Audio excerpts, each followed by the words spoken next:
Hello mga ka-maestro, welcome back again to our channel. And isang hapon na naman sa weekend na ito. It's Saturday. And kakatapos ko lang mag-lecture din kanina doon sa topic ng bonds and insurances.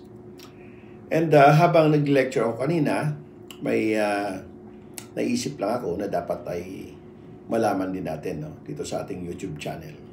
Kasi ito ay palagi rin ginagawa ng ating mga kliyente or owner na ito ay magkakaroon ng effect sa atin.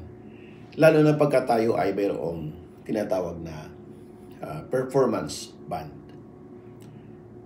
Noong isang vlog natin ay diniscuss natin yung advance payment bond. Ngayon, gusto kong i-emphasize ito sa performance bond. Kasi diba pagka nag-start tayo ng construction, ang una natin kinukuha ay surety bond or advance payment bond in the form of surety dahil doon sa pag-request natin ng advance money sa owner for mobilization and start up ng materials and labor. Ngayon, after na maka-secure tayo ng advance payment bond and makakuha tayo ng advance payment from the owner, ang next na bond na hinihingi usually ay ang tinatawag nating performance bond. So yung performance bond na yan, it requires from the time of the commencement of the work up to the completion of the project. While kadalasan ng mga residential houses ay hindi nagre-require ng performance bond. Dapat ay i-require pa rin. Kasi ito nga sabi ko, walang protection yung kliyente or yung owner or even the contractor pagka walang performance bond. Kaya nag-aaway palagi yung kliyente, tsaka yung contractor. Halimbawa, si contractor ay hindi na masyado nag-perform. And kulang na yung tao, hindi na tama yung productivity rate under doon sa kanyang submitted program schedule. And sinasabi niya na may tao naman siya, but in reality, default na talaga siya in the performance of his obligation under the contract. So pagka ganyan yung mga scenario, pwede nating i-call ang tinatawag nating performance bond.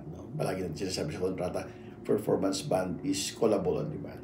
Or in international contract, ang term dyan ay triggering the performance bond na in-issue. Ngayon, mayroon lang akong isang gustong bigyan ng pansin sa project pagka ito ay mayroong procured performance bond.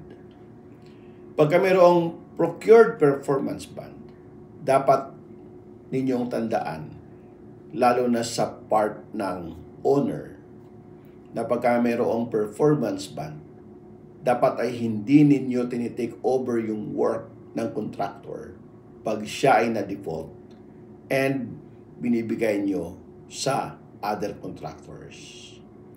Yan ang wag na wag ninyong gagawin. Kasi nagiging practice natin yan, bigla nyo i-terminate sa contractor, then nag-hire kayo ng panibagong contractor to do the works of that terminated contractor. Pag yan ay ginawa ninyo, hindi nyo na pwedeng i-call ang performance bond. Kasi ang purpose ng performance bond, pagka na-default dapat si contractor, it is the responsibility of the surety na nag-issue ng performance bond to complete the works.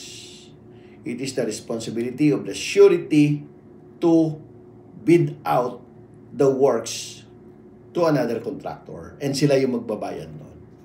Mag-aantay ka lang. Which is yan ang hindi ginagawa palagi ng mga owner or owner's representative.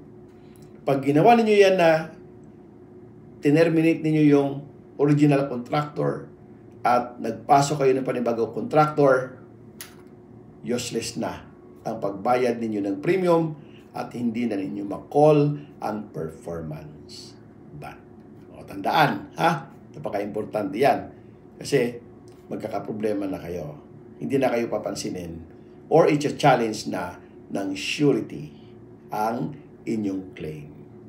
O, wag na wag gawin yan ng ating mga kliyente. Okay? So, until next day, i-discuss naman natin kung ano yung mga hindi rin dapat gawin or dapat ito ay gawin ng isang contractor pagdating naman sa triggering ng performance ban. Magandang hapon sa lahat.